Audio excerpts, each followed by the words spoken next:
Travelocity ranks St. Kitts and Nevis as a top travel destination. Locals encouraged to join the security forces, and officials welcome efforts to establish a labor management information system.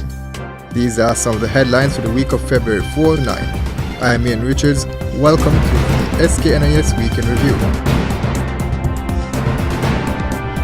Approximately 120 civil society partners met at the St. Kitts Marriott Resort on Thursday to formulate strategies to reduce violent crimes in St. Kitts and Nevis.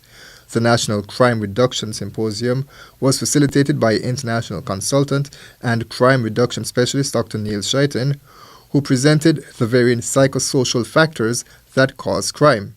The participants used their knowledge of the local context and made proposals about how their groups, institutions, or organizations can effectively contribute to fighting crime. The Ministry of National Security organized the one-day event, and Prime Minister and Minister of National Security, Dr. The Honorable Timothy Harris, highlighted the need for candid dialogue. Crime reduction for us in the government, for us in the country, must be seen as an urgent imperative in St. Kitts and Nevis. I dare add in St. Lucia, in Trinidad, in Tobago, in Bahamas, in Belize, everywhere in the Caribbean where there is lawlessness must be a concern for each and every one of us, for we are still our brother's keepers. Let us in St. Kitts and Nevis, though, be the leader in coming together for national good.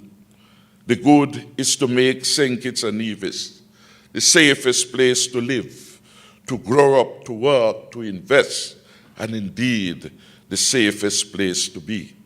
Labour stakeholders are pleased with the information sharing and knowledge development that took place at a February 6-9 workshop to establish a labour management information system. Officials from a number of public sector agencies, as well as representatives from the Chamber of Industry and Commerce and trade unions, participated in the event hosted by the Department of Labour in collaboration with the CARICOM Secretariat. Donovan Herbert, Director of Research and Statistics at Social Security, weighed in on the workshop. As Social Security, we have a wealth of information on the labour force, persons who are actually employed. So we want to share some of that data with the requisite agencies, be it the Central Statistics Unit and the Labour Department, so that they can put all the information together in one place and produce very useful reports on our labour market information and our labour market here in St. Kitts and Nevis. I think it's a very good initiative, something that is well overdue, but I'm sure that the general public would definitely benefit from policies and other initiatives that would be implemented and developed based on the information that's supplied to the policymakers. Traffic lights are coming to the capital city of Basseterre as government officials seek to address the increased number of cars being driven in St. Kitts. Now, according to statistics from the Traffic Department of the Royal St. Christopher and Nevis Police Force, there are approximately 21,500 vehicles currently on the road in St. Kitts. On Tuesday, Minister of Public Infrastructure, the Honorable Ian Patches-Liburd, said some of the groundwork for the new traffic system have already been laid. We have done the traffic count.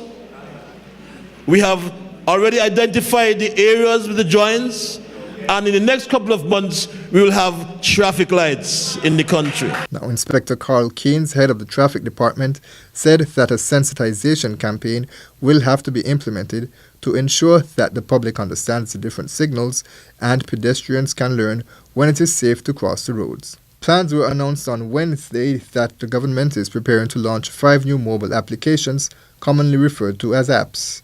The popular A Look at the Supermarket feature, which compares product prices at various supermarkets, will be on the Department of Consumer Affairs app.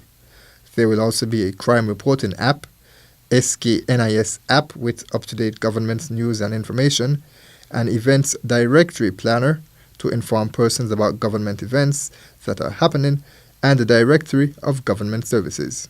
Attorney General the Honorable Vincent Byron Jr.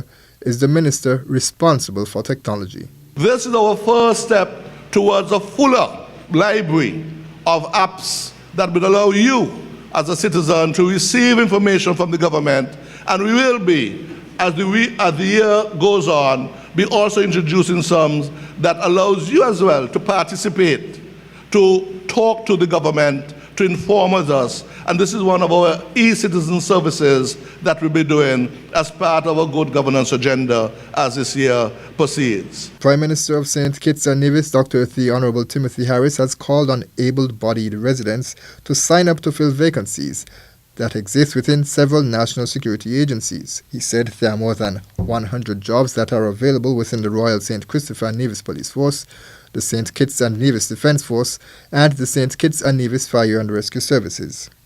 When the young man, in the context of our security challenges, says that I will work in defense of law and order, because I heard Saki say it is the most fundamental job to the preservation of society.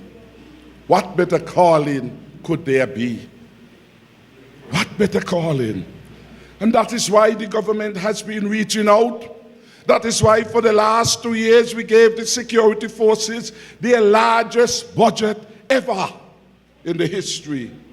That is why this year we have expended already $5 million to bring the city CCTV cameras all around Bastille and Shadwell and Keon and Charlestown, because there must be peace in the land again. The Ministry of Foreign Affairs has a proud record of formalizing diplomatic relations with a number of countries over the past 2 years, including Belarus, Bolivia, Croatia, Cyprus, the Dominican Republic, Kenya, Kosovo, Mauritius, the Gambia, and Saudi Arabia, just to name a few. Minister of Foreign Affairs Honorable Mark Brantley said his ministry has also been working hard to make it easier for nationals to travel the world without much hassle. Our passport, as a result, I'm very proud to say we were at one point fourth in the region in terms of ranking. We were fourth because the Bahamas, Barbados, and Antigua and Barbuda were ahead of us. I can now say confidently that with the effort that we have put in the last 2 years, we have now leapfrogged over Antigua, and very, very soon I expect that St. Kitts and Nevis will have the strongest and most popular passport in the entire Caribbean region. Opportunities available to nationals under the CARICOM single market and economy are not being capitalized upon, and Senior Minister and Minister of Labour, the Honourable Vance Emery, said Tuesday it's because most persons are unaware of the possibilities. There is also the need to acquire the CVQs, that is to ensure that we have a Caribbean qualification and be able to get the skill certificate, so that if our nationals have to travel anywhere, they will also have the ability to work in other countries. But I will always say that it is better for them to equip themselves with the necessary skills and qualification to work here, so that the need for external employment or labor to come in would be minimized. Because if the labor force is available here and is equipped, trained, qualified, capable, I think it is easier for the local employer to look at local employees to take up those jobs. Winston Zach Nisbet and Janet Johnson were recognized on Monday for the continuous contribution of their time, knowledge and resources in the development of the National Carnival. Chairman of the St. Kitts and Nevis Carnival Committee, Noah Mills, said that Mr. Nisbet has been a tremendous stalwart in the nurturing of culture for many years, while Ms. Johnson has not only contributed as a participant, but as a coach, chaperone, and consultant as it relates to pageantry and similar competitions.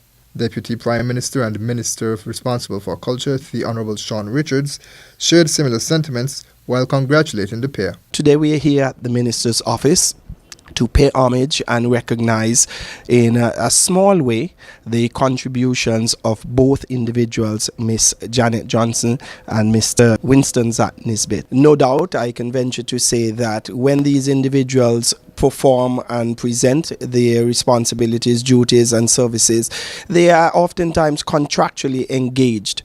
However, the Carnival Committee and the Minister, we both would have agreed that what we're here giving today is a token beyond that. We saw the significance, we saw the hard work. And finally, we thought we'd share a bit of good news. Travelocity, an American online travel agency, has ranked St. Kitts among the top 6 Caribbean islands you need to visit now in 2017. Commenting on the scenery and the tourism-related activities, the article describes the island as, quote, one of the Caribbean's sweetest streets. And that's all for this week's edition of the SKNIS Week in Review. I'm Ian Richards.